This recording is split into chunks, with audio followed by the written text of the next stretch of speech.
नमस्कार विद्यार्थी मित्रांनो.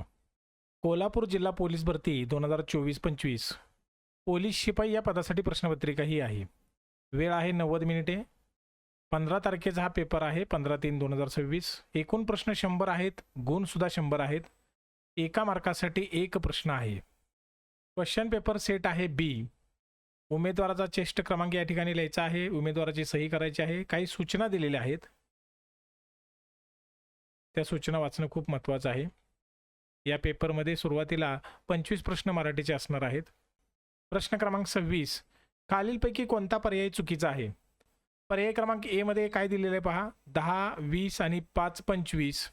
25 बरोबर चिन्ह, 10, 20, 30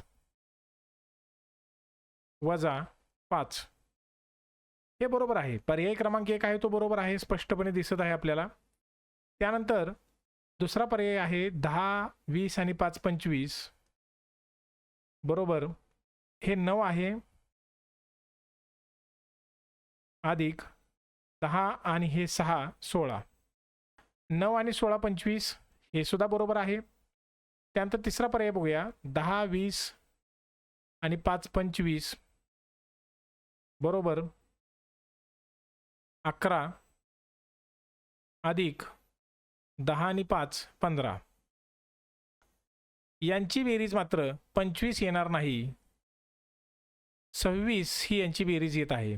त्यामुळे सी हा पर्याय चुकीचा आहे. आता डी आपण पाहूया, 10, 20, 30 बरोबर 10, 20 आणि 4 24 अधिक 5 आणि 1 6 बरोबर आहे 24 आणि 6 30. म्हणजे पर्याय क्रमांक डी हा सुद्धा बरोबर आहे. पर्याय क्रमांक सी जो आहे तो चुकीचा आहे, कारण या ठिकाणी बेरीज 26 येत आहे, त्यांनी 25 असं उत्तर इथे दिलेलं आहे. चला पुढचा प्रश्न आपण पाहूया. एकदम सोपा प्रश्न आहे. प्रश्न क्रमांक 27 बघा, 1, 2, 8, 48 आणि 384 आणि प्रश्नचिन्ह दिलेलं आहे. आता बघा, 1 पासून 2 तयार होताना 1 गुणिले 2 म्हणजेच बे के बे, 2 पासून 8 कसं तयार झालंय हो? 2 पासून 8 तयार होताना 2 गुणिले 4 केलेलं आहे. त्यानंतर 8 पासून 48 तयार होताना 8 गुणिले 6.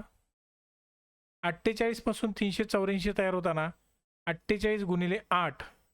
इथे 2 ने गुणलेलं आहे, इथे 4 ने गुणलेलं आहे, इथे 6 ने गुणलेलं आहे, इथे 8 ने गुणलेलं आहे. समसंख्येनं गुणलेलं आहे आणि 2च्या पटीतील 2च्या पाड्यातील संख्या आहेत. म्हणून या ठिकाणी 384 ला आपल्याला 10 ने गुणायचं आहे, गुणिले 10 करायचं आहे. 3840 हे याचं उत्तर आहे. पर्याय क्रमांक ए ह्याचं उत्तर आहे. प्रश्न क्रमांक 28 सोडवत असताना आपल्याला ABCD आणि त्याला दिले जाणारे अंक नंबर हे माहीत असणं गरजेचं आहे. ते आपण पहिल्यांदा लिहूया. आणि आपल्याला काय शोधायचं आहे हो? DANGE. एम साठी 19 दिलेलं आहे आणि या ठिकाणी एम साठी 13 आहे, म्हणजे 19च्या ऐवजी यांनी दिलेलं आहे 13. ए साठी 1 आहे, सी साठी 3 आहे, एच साठी 8 आहे, आय साठी 9 आहे, एन साठी 14 आहे आणि ई साठी 5 आहे. बघा, त्याप्रमाणे आपण या ठिकाणी जो शब्द आहे तिथे सुद्धा तेच घेऊया. 4, ए साठी 1, एन साठी 14, जी साठी 7, ई साठी 5 आणि आर साठी 13. याच्यात आणि याच्यात काय फरक दिसतो आपल्याला, की 13 मध्ये जर 6 मिळवले तर 19 होतात, 1 मध्ये 6 मिळवले 7 होतात, म्हणजे +6 काय करायचं, +6 करायचं आहे. 4 मध्ये 6 मिळवले 10 येणार आहेत. बघा, 10 येणार आहेत, याचाच अर्थ ऑप्शन नंबर 3 सी हेच याचं उत्तर असणार आहे. प्रश्न क्रमांक 29, एका परिभाषेत 786 म्हणजे स्टडी व्हेरी हार्ड. बघा, 786 यामध्ये असं दिलेलं आहे त्यांनी, स्टडी व्हेरी हार्ड. त्यानंतर 158 दिलेला आहे, hard work page. Hard work page त्यानंतर 645 दिलेलं आहे. Study and work.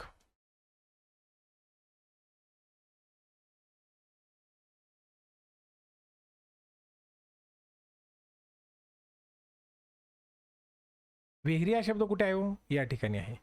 आणि विहिरी म्हणजे 7, 8 आणि 6 यापैकी असणार आहे. परंतु 6 हे असणारच नाही, कारण पर्यायामध्ये 6 कुठेच दिलेलं नाही. परंतु सांगता येणार नाही हा एक ऑप्शन आहे. त्यामुळे आपण थांबूया थोडंसं आणि उत्तरापर्यंत जाऊया. बघा, स्टडी हा शब्द कुठे दिसतोय हो? या ठिकाणी दिसतोय. आणि याच्यामध्ये सेम कुठे आहेत, कोण कोण आहे तो? बघा, या ठिकाणी 6 आहे, या ठिकाणी 6 आहे. म्हणजे स्टडी यासाठी 6 100% असणारच आहे. त्यानंतर हार्ड, या ठिकाणी हार्ड आहे आणि या ठिकाणी हार्ड आहे. इथे 8 आहे आणि या ठिकाणी सुद्धा 8 आहे. म्हणजे हार्ड यासाठी 8 असणार आहे. व्हेरी या शब्दासाठी उरलं काय हो? 7. पर्याय क्रमांक 3 7 हे याचं उत्तर आहे. प्रश्न क्रमांक 30. एका सांकेतिक भाषेत STYLE चा संकेत PQVIB असा आहे. बघा, STYLE PQVIB. पहिल्यांदा आपण हे शोधूया की हे कसं उत्तर आलेलं. बघा, PQRS म्हणजे या दोघांमध्ये 2चा गॅप आहे, बरोबर. QRST याच्यामध्ये सुद्धा 2चा गॅप आहे. आपल्याला जो शब्द दिलेला आहे SMELL, यसचं साहजिकच P असणार आहे, कारण 2चा गॅप आहे. त्यानंतर आता P जे आहे ते सर्व ठिकाणी पर्याय आहे. बघा, P या ठिकाणी आहे, या ठिकाणी आहे, या ठिकाणी आहे आणि या ठिकाणी आहे. चारही ठिकाणी P आहे, त्यामुळे ऑप्शन कोणताच चुकीचं ठरत नाही इथं. यम साठी काय?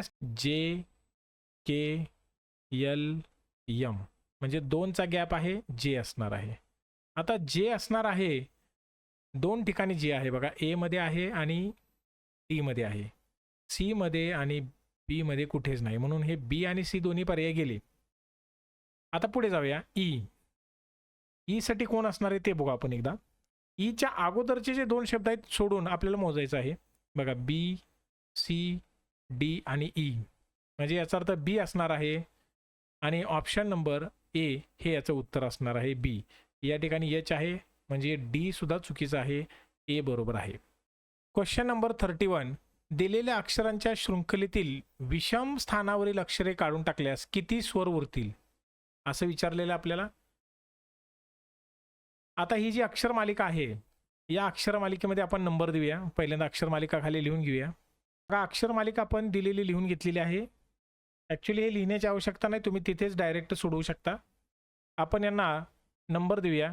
विषम स्थानाची अक्षरे काढून टाकलेस, मग 1 आहे, चला 3 5 7 9 11 13 15 17.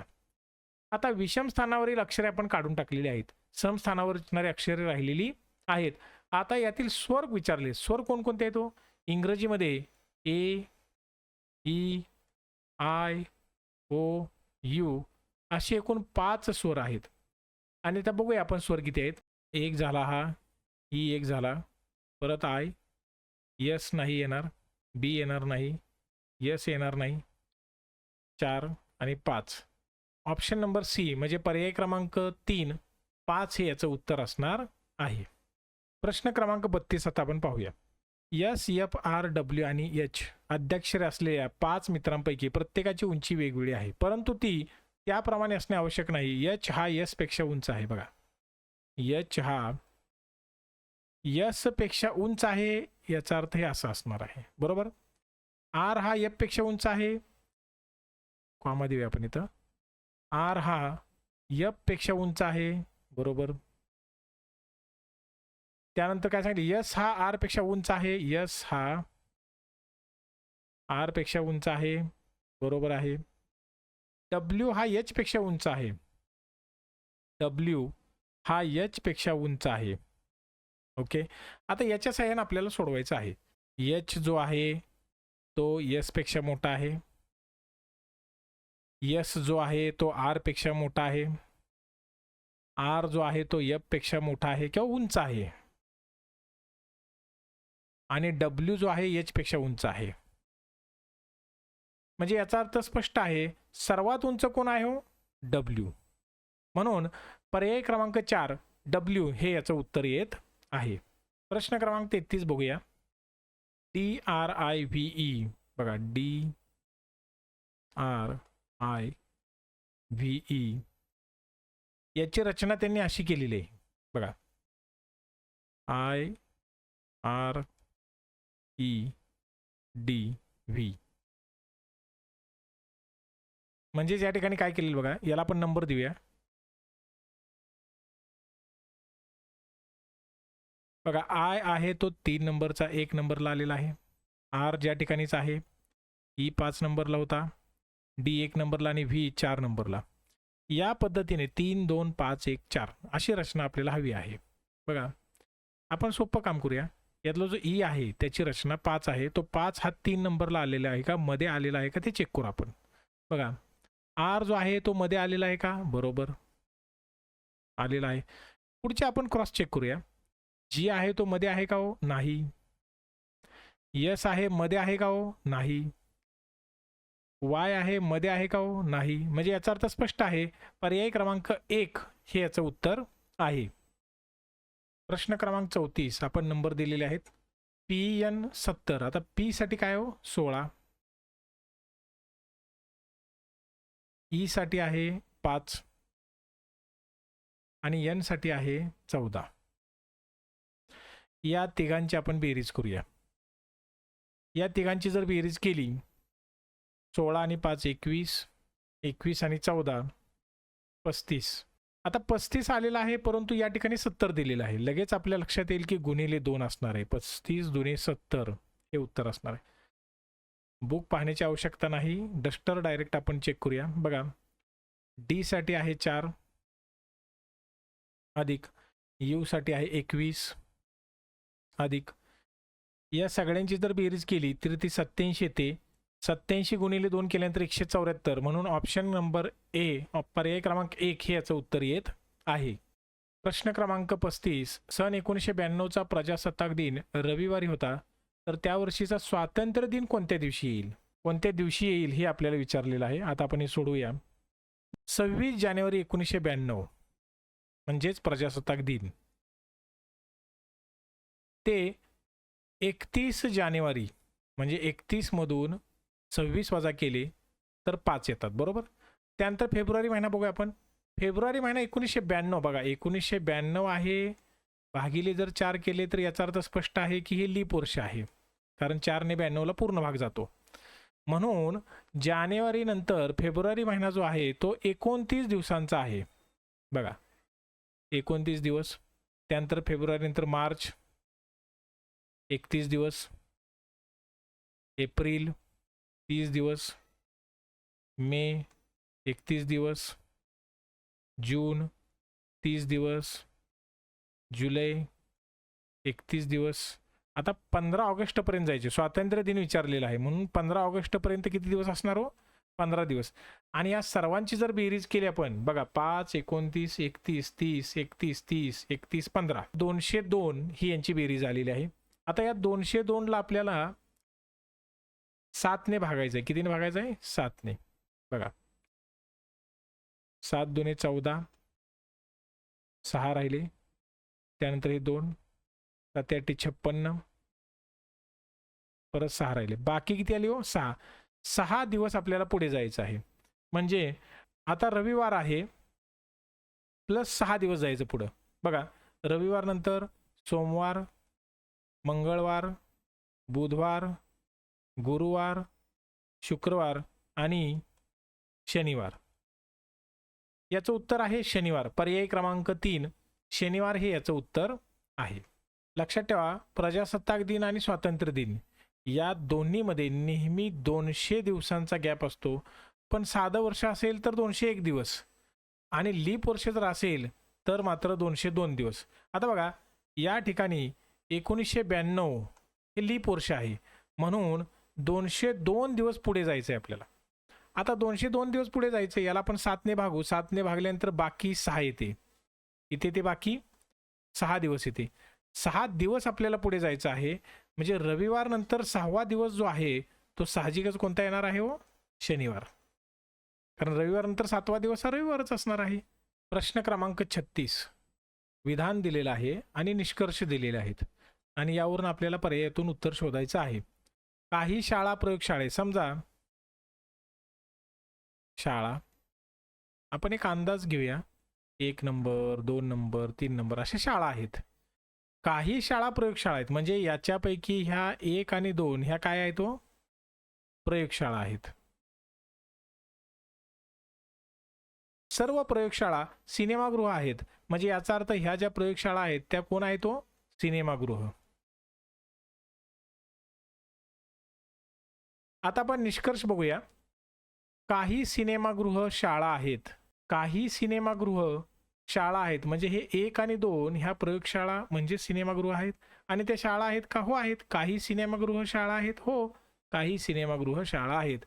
एकही शाळा सिनेमागृह नाही, एकही शाळा सिनेमागृह नाही असं अजिबात नाही. म्हणून पर्याय क्रमांक 1 फक्त निष्कर्ष 1 सत्य. प्रश्न क्रमांक 37 एक माणूस 30 मीटर दक्षिणेकडे चालत गेला. ज्यावेळेस आपल्यासमोर प्रश्नपत्रिका असते त्यावेळेस साहजिकच वरची जी बाजू आहे प्रश्नपत्रिकेची ती उत्तर असते आणि ही जी आहे ती पूर्व असते आणि याच्या सहाय्याने आपल्याला उत्तर शोधायचं आहे. मग आता इथं पहिल्यांदा काय सांगितलेलं आहे, 30 मीटर दक्षिणेकडे चालत गेला. दक्षिण दिशा आहे ती खालची आहे, म्हणून 30 मीटर तो दक्षिणेकडे चालत गेलेला आहे. उजवीकडे वळण घेत 30 मीटर चालला, याची उजवी बाजू ही असणार आहे कारण त्याचं तोंड आता दक्षिणेकडे आहे. उजव्या बाजूकडे तो वळण घेत 30 मीटर चाललेला आहे, परत 30 मीटर चाललेला आहे. त्यानंतर डावीकडे वळण घेत 20 मीटर चालला. आता डावी बाजू म्हणजे या बाजूची दिशा असणार आणि 20 मीटर सांगितलेलं, किती, 20 मीटर, बरोबर. पुन्हा डावीकडे वळण घेत, पुन्हा डावीकडे म्हणजे ह्या बाजूला वळण घेत 30 मीटर चाललेला आहे. तर मूळ जागेपासून तो किती दूर आहे किंवा किती अंतरावर आहे, मूळ जागा आहे ती ही आहे आणि इथपासून ते आपल्याला इथपर्यंत यायचं आहे. हे 30 मीटर मिळालेलं आहे आणि हा आयत आहे बघा, 30 30 या ठिकाणी 20 आहे, साहजिकच इथेही 20 असणार आहे. म्हणजेच 30 आणि 20 50 मीटर हे याचं उत्तर असणार आहे. प्रश्न क्रमांक 38 एका व्यक्तीकडे बोट दाखवून विजय रोहिणीला म्हणाला. आता हा विजय आहे आणि ही रोहिणी आहे, बरोबर. आणि ही एक व्यक्ती आहे. विजय हा या व्यक्तीकडे बोट दाखवत रोहिणीला काय सांगतोय बघूया आपण. त्याची आई तुझ्या वडिलांची एकमेव मुलगी आहे. बघा, तुझ्या वडिलांची म्हणजे ही रोहिणी आहे आणि रोहिणीचे जे वडील आहेत त्या वडिलांची एकुलती एक मुलगी म्हणजेच रोहिणी असणार आहे, बरोबर आहे. तर तो व्यक्ती हा रोहिणीचा मुलगा किंवा मुलगी असली पाहिजे, लक्षात ठेवा. त्याची आई म्हणजेच कोण, रोहिणी. बघा, त्याची आई म्हणजेच कोण, रोहिणी. तुझ्या वडिलांची एकमेव मुलगी आहे म्हणजेच रोहिणीचा तो मुलगा किंवा मुलगी असणार आहे, बरोबर. मग रोहिणी कोण आहे, तर रोहिणी ही आई असणार आहे. रोहिणी त्या व्यक्तीची आई असणार आहे. प्रश्न क्रमांक 39 एका घड्याळात 10:30 वाजले आहेत. जर मिनिट काटा त्यावेळी पूर्व दिशा दर्शवत असेल तर तास काट्याची दिशा कोणती. बघा, साधी सोपी गोष्ट आहे की हे ज्या घड्याळामध्ये हा समजा मिनिट काटा असेल बघा, आणि हा मिनिट काटा पूर्व दिशा दर्शवत आहे, याचाच अर्थ असा आहे 10:30 वाजलेत, याचा अर्थ इथं 6 वरती हा काटा असला पाहिजे, या ठिकाणी 3 असलं पाहिजे, या ठिकाणी 12 आणि या ठिकाणी 9 आणि इथे कुठेतरी 10 आणि बरोबर याच्यामध्ये हा तास काटा असणार आहे. मग आता मला सांगा, हा तास काटा कोणती दिशा दर्शवत आहे, तर हा तास काटा नैऋत्य ही दिशा दर्शवत आहे, बरोबर. बघा, या ठिकाणी जर पूर्व असेल, बघा घड्याळ यांनी फिरवलेलं आहे आणि त्या पद्धतीनेच आपल्याला उत्तर सांगायचं आहे. जर ही पूर्व असेल तर ही पश्चिम असणार आहे, ही उत्तर असणार आहे आणि दक्षिण असणार आहे. आणि साहजिकच ही दिशा नैऋत्य, ईशान्य, वायव्य आणि आग्नेय. आ ई वा ई आणि हे नैऋत्य असं लक्षात ठेवा. प्रश्न क्रमांक 40 72 मीटर लांबीची दोरी 8 ठिकाणी समान अंतरावर कापल्यास प्रत्येक तुकड्याची लांबी किती? बघा, जर ही दोरी असेल आणि 8 ठिकाणी जर आपण कापणार आहोत, जर 8 ठिकाणी जर कापली तर साहजिकच याचे 9 तुकडे होणार आहेत, बरोबर? आणि जेवढे तुकडे होतात त्या तुकड्यांनीच जे अंतर दिलेलं आहे त्याला भागायचं आहे. 9×8 = 8 मीटर. प्रश्न क्रमांक 41. अधिक म्हणजे भागिले, वजा म्हणजे गुणिले, भागिले म्हणजे वजा, गुणिले म्हणजे अधिक. आपल्याला इथे प्रश्न दिलेला आहे 12 + 4 भागिले 3 वजा 5 गुणिले 2. जे आपल्याला दिलेलं आहे त्या पद्धतीने आपल्याला आता सोडवायचं आहे. बघा, अधिक म्हणजे भागिले, भागिले म्हणजे वजा, वजा म्हणजे गुणिले आणि गुणिले म्हणजे अधिक. या पद्धतीने आपल्याला हे गणित सोडवायचं आहे. बघा, नेहमीच आपण पहिल्यांदा भागाकार करणार आहोत. 4 त्रिक 12 वजा 3 गुणिले 5 अधिक 2 गुणाकार 5 त्रिक 15 वजा 3 अधिक 2 15तून 3 गेले वजा 12 अधिक 2 बरोबर वजा 10. म्हणजेच या प्रश्नाचं उत्तर आहे पर्याय क्रमांक 2 वजा 10. प्रश्न क्रमांक 42. पिस्तूल, बंदूक, तलवार, रायफल. सरळ सरळ आणि साधा सोपा प्रश्न आहे. गटात न बसणारा शब्द तलवारच असणार आहे. प्रश्न क्रमांक 43. खालील अक्षर श्रेणीमध्ये प्रश्नचिन्हाच्या जागी योग्य अक्षर निवडा. बघा, या ठिकाणी स्पष्ट आहे, शेवटचं जे अक्षर आहे ते पहिल्या नंबरला येत आहे. परत हे जे शेवटचं आहे परत पहिल्या नंबरला येणार आहे, शेवटचं पहिल्या नंबरला येणार आहे, शेवटचं जे पहिल्या नंबरला या ठिकाणी आहे, या ठिकाणी आहे, या ठिकाणी, या ठिकाणी नाही, त्याचा विषय संपला. परंतु नंतर काय होणार आहे बघा, समजा या ठिकाणी मी बी हे घेतलं, बरोबर? हे जर पहिल्यांदा येणार असेल तर हे जे बाकीचे आहेत हे जसेच तसे लिहायचे बघा आपल्याला. ए बी ए ए, बघा, PABAA. पर्याय क्रमांक बी हे याचं उत्तर आहे. प्रश्न क्रमांक 44. यमला एक काम पूर्ण करण्यास 6 तास लागतात. जर त्याने एन सोबत मिळून काम केले तर ते काम 3 तासात पूर्ण होते. तर एकट्या एनला ते काम पूर्ण करण्यास किती वेळ लागेल? सगळ्यात सोपा प्रश्न आहे. यम साठी 6 तास लागतात आणि एन सोबत जर काम केलं तर 3 तास लागतात. म्हणजे याचाच अर्थ इथे आपल्याला अशा पद्धतीने सोडवायचं आहे. 6 गुणिले 3 6 वजा 3. बघा, 6 त्रिक 18 आणि 6 मधून 3 गेले, 3 राहिले, 3 सक 18, 6 तास हे याचं उत्तर असणार आहे. प्रश्न क्रमांक 45. ए ही बी ची पत्नी आहे. बघा, ए ही बी ची पत्नी आहे. म्हणजे याचा अर्थ आपण अशा पद्धतीने हे करूया म्हणजे लक्षात राहील. त्यानंतर सी हा बी चा भाऊ आहे. सी हा जो आहे तो बी चा कोण आहे? भाऊ आहे, बरोबर?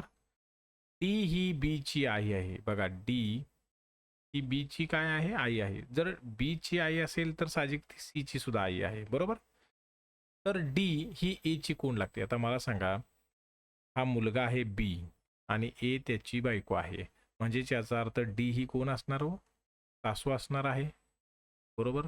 आणि ही सून असणार आहे, बरोबर? सगळ्यात सोपं आहे, सासू. पर्याय क्रमांक 1 हे उत्तर आहे. प्रश्न क्रमांक 46. ए आणि टी यांना ABCD प्रमाणे लिहून अंक दिले तर मात्र हे उत्तर येणं थोडं कठीण होईल, परंतु सोपं आहे, अवघड असं काही नाही. 20 20 दुने 40 आणि 20 त्रिक 60 या ठिकाणी उत्तर असणार आहे. प्रश्न क्रमांक 7. सर्व वह्या ह्या गाजर आहेत. सर्व गाजर ह्या नद्या आहेत आणि एकही नदी दगड नाही. बघा, एकही नदी दगड नाही. अनुमाने जी दिलेली आहे त्या अनुमानामध्ये पाहूया. काही वह्या दगड आहेत, काही वह्या दगड आहेत, संबंधच नाही, कारण संबंध पूर्णपणे या ठिकाणी तुटलेला आहे. काही गाजर दगड आहेत, काही गाजर दगड आहेत, नाही, ते सुद्धा असं होणार नाही. काही नद्या वह्या आहेत का? वह्या, गाजर आणि नद्या, म्हणजे याचा अर्थ काही नद्या वह्या आहेत का हो? तो आहेत, बरोबर आहे. फक्त सी बरोबर हे याचं उत्तर आहे. प्रश्न क्रमांक 48. जर ए हा बी पेक्षा कमी वेगाने पळतो, बघा, ए हा बी पेक्षा कमी वेगाने पळतो, याचाच अर्थ बी हा जास्त वेगाने पळतोय. बी हा सी इतकाच, बघा, बी हा सी इतकाच, पण सी पेक्षा अधिक वेगाने पळू शकत नाही. म्हणजे याचा अर्थ हे दोघेही बरोबरच पळत आहेत. बरोबर. प्रश्न असा आहे, ए च्या तुलनेत सी हा वेगाने पळतो. ए च्या तुलनेत कसा पळतो? ए पेक्षा हळू पळतोय? नाही, ए पेक्षा जास्त. म्हणजे याचा अर्थ ऑप्शन नंबर बी, ए पेक्षा जास्त. प्रश्न क्रमांक 49. घोड्याला वाघ म्हटले, बैलाला हत्ती म्हटले, कोल्ह्याला सिंह म्हटले, वाघाला कोल्हा म्हटले व हत्तीला बैल म्हटले, तर शिंगे असणारा प्राणी कोणता? शिंगे असणारा प्राणी कोणता आहे हो? बैल आहे. बरोबर. परंतु बैलाला काय म्हटलेलं आहे त्यांनी? हत्ती. म्हणून पर्याय क्रमांक बी, हत्ती हे याचं उत्तर आहे. प्रश्न क्रमांक 50. एका दुकानदाराने जेवढ्या रुपयांना 3 पेन खरेदी केले तेवढ्याच रुपयाला 2 पेन विकले. बरोबर. तर शेकडा नफा किती? मला सांगा. 3 पेन आहेत आणि समजा 3 पेन 6 रुपयाला विकत घेतले. विकत घेतले याचा अर्थ काय हो? खरेदी केले. याला खरेदी किंमत म्हणायचं. बरोबर. आणि याकडे आपण विक्री किंमत घेऊया. बघा, 3 पेन 6 रुपयाला घेतले याचा अर्थ एक पेन किती रुपयाला असणार हो? 2 रुपयाला असणार आहे. आणि तेवढ्याच रुपयाला 2 पेन विकले. 2 पेन तेवढ्याच रुपयाने विकले म्हणजे 6 रुपयाने विकले. याचा अर्थ एक पेन 3 रुपयाने विकला. बघा, आपला नियम माहितच आहे की विक्री आहे 3 रुपयाची, खरेदी आहे 2 रुपयाची. साहजिकच इथे नफा झालेला आहे. आणि नफा किती रुपये झालेला? नफा 1 रुपये झालेला आहे. नफा छेद खरेदी किंमत गुणिले 100 म्हणजे याचा अर्थ 50%. बघा, 50%. पर्याय क्रमांक 3, 50% हे याचं उत्तर आहे. प्रश्न क्रमांक 51. या ठिकाणी स्टार जो दिलेला आहे त्याऐवजी कोणता तरी एकच अंक असणार आहे. 2, 3, 4 किंवा 5. मला सांगा, एकक स्थानचे जे अंक आहेत त्यांची आपण पहिल्यांदा बेरीज करूया. एकक स्थानी कोण कोण आहे हो? बघा, स्टार आहे, त्यानंतर 4 आहे, 2 आहे आणि ज्यावेळेस उत्तर येणार आहे त्यावेळेस 1 आहे. बरोबर. त्यानंतर जर बेरीज केली आपण, 4 आणि 2 किती आले? 6 आले. आता 6 आणि किती 1 येणार हो? 6 आणि 5 11 येणार. बरोबर. म्हणजे याचा अर्थ पर्याय क्रमांक 4 डी हे याचं उत्तर आहे. तुम्ही हे पूर्ण सोडून पाहिलं तरी हे उत्तर तिथं 5च येणार आहे. प्रश्न क्रमांक 52. 1 ते 100 अंकांची बेरीज किती? यासाठी एकदम सिंपल नियम आहे. 100 गुणिले 101 भागिले 2. म्हणजेच दिलेल्या संख्येच्या पुढची संख्या आपल्याला घ्यायची आहे आणि सोडवायचं आहे. बघा, बे के बे, बे पंचे 10 आणि बे 0 0. 50 ने जर 101 ला गुणलं तर 50 50 म्हणजे 5050. पर्याय क्रमांक 2 5050 हे याचं उत्तर येत आहे. प्रश्न क्रमांक 53. आपल्याला x ची किंमत काढायची आहे. बरोबर. पर्याय दिलेले आहेत. पर्यायाची कोणतीही किंमत इथं ठेवल्यानंतर उत्तर येऊ शकतं. दुसरा जो नियम आहे तो असा आहे, a अधिक b कंसाचा वर्ग. आपल्याला नियम हा माहीतच आहे, a अधिक b कंसाचा वर्ग बरोबर a वर्ग अधिक 2ab अधिक b चा वर्ग. बरोबर. याच पद्धतीने ही आहे. म्हणजेच याचा अर्थ असे इथे या ठिकाणी असा असणार आहे, x अधिक 2 कंसाचा वर्ग बरोबर 36. याच्याऐवजी आपल्याला या ठिकाणी हे घ्यायचं आहे आणि इथे वर्ग जातो म्हणजेच याचं वर्गमूळ निघतं. मला सांगा, याचं वर्गमूळ किती येणार हो? 6 चा वर्ग 36 म्हणून 6 येणार. आता हे अधिक 2 आहे, इकडे गेल्यानंतर वजा होणार. 6 वजा 2 बरोबर 4 हे याचं उत्तर आहे. पर्याय क्रमांक 4. प्रश्न क्रमांक 54. पदावली दिलेली आहे. आपल्याला माहित आहे कंचा भागोबेव. या ठिकाणी या दोघांची जर वजाबाकी केली, वजा 17.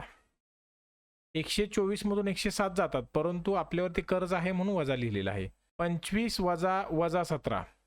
आता बघा, 25 वजा वजा 17 ज्यावेळेस असं असतं त्यावेळेस 25 अधिक 17 म्हणजेच या दोघांची बेरीज 42 येणार आहे. बरोबर. आता 108 मधून 42 वजा करायचं आपल्याला, कारण 108 आपल्यावर कर्ज आहे आणि वजा केल्यानंतर त्यांची वजाबाकी वजा 66 ही येणार आहे, ऋण 66 येणार आहे. त्यानंतर वजा 325 किंवा ऋण 325 आणि ऋण 66 या दोघांची जर बेरीज केली तर ती ऋण 391 येते. म्हणून पर्याय क्रमांक 1 हे याचं उत्तर आहे. प्रश्न क्रमांक 55. 0.4 0.4 आणि 0.4 म्हणजे याचा अर्थ पॉईंट नाही असं समजून जर आपण गुणाकार केला तर तो गुणाकार 64 येतो, परंतु 3 घर सोडून दशांश चिन्ह आहे. म्हणजे 1 2 आणि 3. त्यानंतर या ठिकाणी परत छेदस्थानी 4 चौक 16, परंतु त्या ठिकाणी तसंच आहे, 3 घर सोडून दशांश चिन्ह आहे. म्हणजेच याचा अर्थ दशांश चिन्हाला दशांश चिन्ह जाणार आहेत भागाकार केल्यानंतर. 16ने जर 64ला भागलं तर उत्तर येतं 4, पर्याय क्रमांक 2. प्रश्न क्रमांक 56 दिलेला आहे. सर्वात मोठा अपूर्णांक कोणता ओळखायचा आहे? बघा 14/13, 11/12, 5/8 आणि 3/5. या अपूर्णांकामध्ये आपल्या लगेच लक्षात येईल की 14 हा अंश मोठा आहे आणि 13 हा छेद लहान आहे. परंतु बाकी सर्व तिन्ही अपूर्णांकामध्ये अंश लहान आहे आणि छेद मोठा आहे. म्हणजे याचा अर्थ नियम असा आहे की जेव्हा अंश हा छेदापेक्षा मोठा असतो तेव्हा येणारा भागाकार हा 1 पेक्षा जास्त असतो. म्हणजे याचा अर्थ 13ने जर 14ला भागलं तर तो 1 पेक्षा जास्तच उत्तर येणार आहे त्याचं. म्हणून या ठिकाणी मोठा अपूर्णांक हा पर्याय क्रमांक 1 हा असणार आहे 14/13. प्रश्न क्रमांक 57. जर 17/18 बरोबर A, 18/19 बरोबर B असेल तर खालीलपैकी कोणता पर्याय अचूक आहे? 17/18 म्हणजेच याचा अर्थ 18ने जर 17ला भागलं तर त्याचं उत्तर येतं 0.944. 18/19 19ने जर 18ला भागलं तर याचं उत्तर येतं 0.947. आता आपण पर्याय बघूया. बघा ए हा बी पेक्षा मोठा आहे का हो? हा ए आहे आणि हा बी आहे. तर ए जो आहे तो बी पेक्षा मोठा आहे का? नाही, शक्यच नाही. त्यानंतर पुढचा पर्याय आहे बी. ए मधून बी जर वजा केला तर तो 0पेक्षा लहान असेल. मला सांगा यांची जर वजाबाकी केली तर ती साहजिकच 0पेक्षा लहानच असणार आहे. त्यामुळे पर्याय क्रमांक बी बरोबर येत आहे. प्रश्न क्रमांक 58 दिलेला आहे आणि या प्रश्नामध्ये आपल्याला स्पष्ट दिसेल की 3 हा पाया घेऊन आपण हे उत्तर सोडूया. म्हणजे आपल्याला लगेच समजेल की एक्सचं उत्तर नक्की काय आहे. बघा 81 म्हणजेच काय हो? तर 3/4 आहे. त्यानंतर 27 म्हणजेच काय आहे हो? तर 3/3 म्हणजे 87 आहे. तर 9 म्हणजे 3चा वर्ग आहे आणि ह्याच किमती आपल्याला तर त्यात घ्यायच्या आहेत. बघा 81 म्हणजे 3/4 आणि वर्ग गुणिले 27 म्हणजे 3चा घन त्याचा वर्ग घ्यायचे आपल्याला. छेदस्थानी काय लिहायचं? 9चा घन म्हणजेच 3चा वर्ग आणि घन गुणिले 3/5. बरोबर. आता हे आपल्याला सोडवायचं आहे. बघा ज्यावेळेस 2 घातांक असतात त्यावेळेस त्यांचा गुणाकार करायचा असतो आपल्याला. 3 4 दुने 8 गुणिले 3 दुने 6. बरोबर. या ठिकाणी पण 2 घातांक आहेत. 2-6 गुणिले 3/5. 3/6 3/6 एकमेकाला जाणार आहेत आणि 3/8 छेद 3/5 म्हणजेच हे असं असणार आहे. बघा 3/8 - 5 कारण भागाकारामध्ये वजाबाकी होती. याचा अर्थ 3/3 म्हणजेच एक्सचा घन म्हणजेच 3चा घन हे याचं उत्तर आहे. प्रश्न क्रमांक 59. एका संख्येला 35, 56 आणि 91ने भागले असता बाकी नेहमी 7 राहते तर अशी लघुत्तम संख्या कोणती? अशा प्रश्नामध्ये आपल्याला नेहमी लसावी काढायचा असतो. 2ने याला भाग जाऊ शकत नाही, 3ने भाग जाऊ शकत नाही, 5ने भाग जाईल. 5×7 35 आणि 7×1 7. बरोबर. याला 2 3 4 5 6 7 7×8 56 आणि 2ने जरी भागलं तरी चालेल किंवा 8×1 8 असं केलं तरी चालू शकतं. 7ने बघूया. 13×7 91 आणि 13×1 13. बरोबर. आता जे तिन्ही ठिकाणी समान आहेत त्यांना पहिल्यांदा आपण घेऊया. 7 7 7 गुणिले उरलेले सगळे 5 8 आणि 13 या तिघांचा गुणाकार करूया आपण. यांचा गुणाकार केल्यानंतर 3640 हे उत्तर येत आहे. बाकी नेहमी 7 राहते म्हणजेच यामध्ये 7 मिळवायचं आहे आणि त्यानंतर उत्तर येणार आहे 3647. प्रश्न क्रमांक 60. जर ए आणि बी या दोन संख्येची सरासरी 20 आहे. बघा ए आणि बी यांची सरासरी जर 20 असेल तर या दोघांची बेरीज जी आहे ती 20 दुने 40 असणार आहे. बरोबर. त्यानंतर बी व सी यांची सरासरी 19 आहे. बी व सी यांची जर सरासरी 19 असेल तर त्यांची बेरीज असणार आहे 19 दुने 38. लक्षात येत आहे का? सी व ए ची सरासरी 21 आहे. बघा सी व ए किंवा ए व सी यांची सरासरी जर 21 असेल तर 21 दुने 42 ही यांची बेरीज असणार आहे. बघा 40, 38 आणि 42. आता त्याचप्रमाणे आपण पुढे सोडूया. आपल्याला लगेच लक्षात येईल जर ए ची किंमत काढायची आहे, याचाच अर्थ आपल्याला 40, 42 या दोघांच्या बेरजेतून, बघा या दोघांच्या बेरजेतून बी आणि सी म्हणजे 38 वजा करायचं आहे आणि वजा केल्यानंतर याला 2 ने भागायचं आहे. बघा यांची बेरीज आणि वजाबाकी केल्यानंतर 44 उरत आहे, भागिले 2 बरोबर 22. पर्याय क्रमांक बी हे याचं उत्तर आहे. प्रश्न क्रमांक 61. 3 व्यक्तींच्या वयाची सरासरी 28 आहे. बघा 3 व्यक्तींच्या वयाची सरासरी जर 28 असेल, याचाच अर्थ त्यांची बेरीज म्हणजे त्याला 3 ने गुणायचं आहे आणि 3 ने गुणल्यानंतर 28 ते 84 ही त्यांची बेरीज झाली, बरोबर. आणि आपल्याला वयांचं प्रमाण सुद्धा दिलेलं आहे 3, 4, 7. आता ज्यावेळेस आपल्याला प्रमाण दिलं असतं त्यावेळेस या तिघांची बेरीज करायची, 14 ही याची बेरीज येणार आहे आणि ह्या 14 ने या 84 ला भागायचं आहे. 14 ने 84 ला भागल्यानंतर याचं उत्तर येत आहे 6, बरोबर. बघा 84 ला 14 ने भागा, उत्तर येणार आहे 6 आणि या 6 ने पहिलं जे प्रमाण दिलेलं आहे 3 याला गुणा 6 त्रिक 18 म्हणजेच पर्याय क्रमांक बी हे याचं उत्तर असणार आहे. प्रश्न क्रमांक 62. 4 वर्षापूर्वी ए व बी चे गुणोत्तर 3:4 होते. ए बी सीच्या वयाची सरासरी 26 आहे. बघा प्रश्न तोच आहे. ए बी आणि सी यांच्या वयाची सरासरी 26 आहे, याचा अर्थ त्याची बेरीज जी आहे ती 26 त्रिक 78 असणार आहे.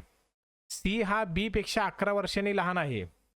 4 वर्षापूर्वी ए आहे तो 3x आहे, बी 4x आहे.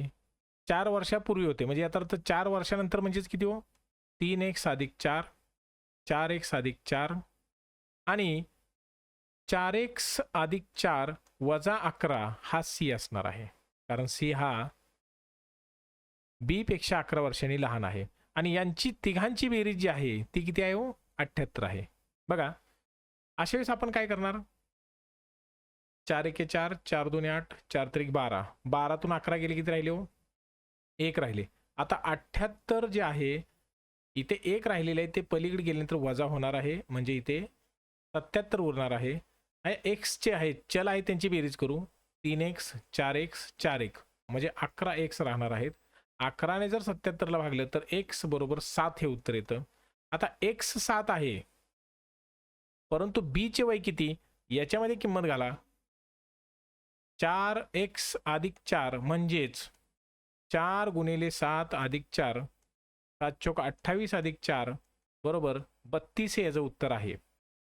प्रश्न क्रमांक 63. 40 लिटरच्या दुधाच्या पहिल्या द्रावणात 15% मलईचे प्रमाण आहे. बघा 40 लिटर दुधाच्या द्रावणात 15% मलई आहे म्हणजेच किती आहे हो, तर 0 ला 0 गेले, 5 दुने 10, 5 त्रिक 15, 1 के बे, 2 दुने 4 आणि 3 दुने 6 लिटर. याचाच अर्थ 6 लिटर ही मलई आहे. 15% म्हणजे 6 लिटर. दुसऱ्या 60 लिटर दुधाच्या द्रावणात 8% मलई आहे. 60 लिटर दुधाच्या द्रावणात 8% मलई आहे. बघा 0 ला 0 जाणार आहे, 2 त्रिक 6, 2 पंचे 10, बघा 8 त्रिक 24, 24/5, 5 चौक 20 आणि 85 40, 4.8 लिटर बरोबर. म्हणजे ही मलई असणार आहे 6 लिटर आणि 4.8 लिटर बरोबर. आता आपण पूर्ण दुधाच्या द्रावणाची आणि मलई यांची दोघांची बेरीज करूया. बघा 40 आणि 60 किती झाले हो, 100 हे झालं दूध आणि 6 लिटर आणि 4.8 लिटर म्हणजेच 10.8 बरोबर. आता प्रश्न असा विचारलेला आहे की दोन्ही द्रावण एकत्र केली तर केली, मलईचं प्रमाण किती आहे 10.8% म्हणजेच 100च्या 10.8% म्हणजेच 10.8. पर्याय क्रमांक सी हे याचं उत्तर आहे. प्रश्न क्रमांक 64. एक खुर्ची 805 रुपयांना विकल्यामुळे 15% नफा झाला. 805 रुपयांना विकल्यानंतर 15% नफा झालेला आहे. याचाच अर्थ 805 15% नफा म्हणजेच 115. 100 मध्ये 15 मिळवायचा आहे आणि आपल्याला खुर्चीची खरेदी किंमत काढायची आहे. बघा या ठिकाणी आपण भागाकार करूया. 115 साती 805, 115 साती 805 आणि 7 गुणिले 100 म्हणजे 700. खरेदी किंमत आपल्याला मिळाली आहे 700 रुपये. प्रश्न क्रमांक 65. दर साल दर शेकडा 10 दराने 1000 रुपयाचे किती वर्षात सरळ व्याज 200 रुपये होईल? किती वर्षात विचारलेला आहे याचा अर्थ स्पष्ट आहे. 200 रुपये हे सरळ व्याज आहे आणि 100ने जर त्याला भागलं तर आपल्याला 2 हे उत्तर येणार आहे. पर्याय क्रमांक 2, 2 वर्षात. प्रश्न क्रमांक 66. 25चे 45शी गुणोत्तर किती? सोपा प्रश्न आहे. 5 25 आणि 5 9 45. 5 9, पर्याय क्रमांक 4 हे उत्तर आहे. म्हणजे आपण काय केलं, 5च्या पाड्यामध्ये आहेत म्हणून 5ने यांना भागलेला आहे. प्रश्न क्रमांक 67. ताशी 48 किमी वेगाने जाणारी गाडी 72 किमी अंतर किती वेळात जाऊ शकेल? बघा, 72 किमी अंतर किती वेळात जाऊ शकते? बघा, 12ने भागूया. 12 चौक 48, 12 पंचे 60, 12 सक 72, 6/4 आणि 4ने जर 6ला भागलं तर 4 एके 4, त्यानंतर 2 राहत आहे, पॉईंट देऊया. 4 पंचे 20, 1.5 तास म्हणजे 1.5 तास. प्रश्न क्रमांक 68. 4 माणसे एक काम 8 दिवसात पूर्ण करतात तर 2 माणसे तेच काम किती दिवसात पूर्ण करतील? 4 माणसे एक काम 8 दिवसात पूर्ण करतात म्हणजे 4 8 32 आणि 2 माणसे तेच काम म्हणजे भागिले 2 करायचं आहे. 16 2 32. पर्याय क्रमांक 2, 16 हे त्याचं उत्तर आहे. प्रश्न क्रमांक 69. एक दुकानदार एका दूरदर्शन संचावर शेकडा 11% सूट देतो, त्यामुळे गिरायकास तो संच 22,250 रुपयास मिळतो, तर त्या दूरदर्शन संचाची छापील किंमत किती? खरेदी किंमत काढायची आहे. अशा वेळेस आपल्याला सरळ सरळ माहीत पाहावं आहे. 22,250 याला 11% सूट मिळाली आहे म्हणजेच 89. 100 मधून 11 गेले, 89 राहिले, गुणिले 100 करायचं आहे आणि हे आपल्याला गणित सोडवायचं आहे. आता 89 ही मूळ संख्या असल्यामुळे 89ने डायरेक्ट 22,250ला भागायचं आहे. अतिशय सोपं आहे. 250 उत्तर येतं.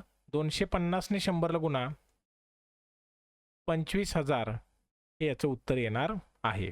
पर्याय क्रमांक सी, पर्याय क्रमांक 3, 25,000 हे उत्तर येणार आहे. प्रश्न क्रमांक 70. 30 सेकंदाचे 4 मिनिटांशी गुणोत्तर किती? आता 4 मिनिटे याचा अर्थ 6 चौक 24, 240 मिनिटे म्हणजे 30 भागिले 240 करायचं आपल्याला. शून्याला शून्य जाणार आहे. 3 एके 3, 3 8 24 म्हणजेच 1/8 म्हणजे 1/8. पर्याय क्रमांक 2 हे याचं उत्तर आहे. प्रश्न क्रमांक 71. एका काटकोन त्रिकोणाच्या कर्णाची लांबी 35 सेमी असून एका बाजूची लांबी 21 सेमी आहे, तर त्याच्या दुसऱ्या बाजूची लांबी किती? एकदम सोपा प्रश्न आहे. कर्णाचा वर्ग करायचा आहे आणि दिलेली जी बाजू आहे त्याचा वर्ग करायचा आहे. 35चा वर्ग येणार आहे 3 चौक 12 म्हणजे 1,225. या दोघांची जर वजाबाकी केली तर 784 येते आणि 784चं वर्गमूळ जे आहे ते 28 आहे. प्रश्न क्रमांक 72. एका त्रिकोणाच्या कोनांची मापे अनुक्रमे 3x 2x आणि 7x अशी आहेत, तर तो त्रिकोण कोणत्या प्रकारचा आहे? बघा, 3x 2x आणि 7x त्रिकोणाच्या तिन्ही कोनांच्या मापांची बेरीज 180 असते. या तिघांची बेरीज करूया. या 12ने 180ला भागूया. 12 एके 12 आणि 12 पंचे 60. 15 हे याचं उत्तर आहे, परंतु 15 हे काय आहे? एक्सची किंमत आहे. आता 15ने ह्या 3xला 2xला आणि 7xला गुणूया. 15 त्रिक 45, 15 दुने 30 आणि 15 साती 105 म्हणजे 45 अंश, 30 अंश आणि 105 अंश अशा प्रकारचे तिन्ही कोन मिळालेले आहेत. आता मला सांगा, 105 हा 90 पेक्षा जास्त आहे म्हणजेच हा विशाल कोन त्रिकोण असला पाहिजे. प्रश्न क्रमांक 73. ससे व मोर मिळून 18 आहेत, त्यांच्या पायांची संख्या 52 आहे, तर मोर सशांपेक्षा कितीने कमी अथवा अधिक आहेत असा प्रश्न विचारलेला आहे. आणि या प्रश्नामध्ये आपल्याला ससे आणि मोर मिळून 18 आहेत. समजा आपण केवळ मोर 18 आहेत असं समजूया आणि त्यांचे पाय 2 असतात म्हणून 18 दुने 36 पाय झाले, परंतु त्यांच्या पायांची किती संख्या सांगितलेली आहे? 52 सांगितलेली आहे. याचाच अर्थ केवळ मोर आपण घेतले आणि त्यांची 52 झाली तर याचा अर्थ जास्त झाली. कितीने जास्त झाली? तर बघा, 16ने जास्त झाली. 16ने जास्त झाली म्हणजे जास्त पाय कोणाचे आहेत? तर ते सश्यांचे आहेत. प्रत्येकी 2 पाय एक्स्ट्राचे झालेले आहेत म्हणून 2ने जर 16ला भागलं तर 8 येईल. 8 ससे आहेत आणि उरलेले 10 जे आहेत ते मोर आहेत. म्हणजे याचा अर्थ असा आहे की 8 ससे आणि 10 मोर, म्हणजेच मोर सशांपेक्षा कितीने कमी अथवा जे अधिक आहे तो मोर सशांपेक्षा 2 ने जास्त आहेत. पर्याय क्रमांक 4. प्रश्न क्रमांक 74. 5 अधिक 7 गुणिले 2. पहिल्यांदा गुणाकार करायचा आहे. बेसाठी 14, 14 आणि 5 19. पर्याय क्रमांक 1 हे याचं उत्तर आहे. प्रश्न क्रमांक 75. 105 गुणिले 95 सरळ सरळ गुणाकार करा, उत्तर येऊन जाईल. कधी कधी सरळ गुणाकार करायचा नसेल तर 100 अधिक 5 म्हणजे 105 आणि 100 वजा 5 म्हणजे 95 अशी ट्रिक आहे. 100चा वर्ग वजा 5चा वर्ग हे सूत्रच आहे ए वर्ग वजा बी वर्गचं. मग त्यानुसार आपण 100चा वर्ग जर केला आणि 5चा वर्ग केला तर काय येईल? 100चा वर्ग येणार आहे 2 शून्याऐवजी 4 शून्य लिहा आणि 5चा वर्ग 25 येणार आहे. यांची जर वजाबाकी केली, बघा 10,000 आहे तिथं, 25 वजा झाले म्हणून 9,975 हे याचं उत्तर येणार आहे. पर्याय क्रमांक 1 हे याचं उत्तर आहे.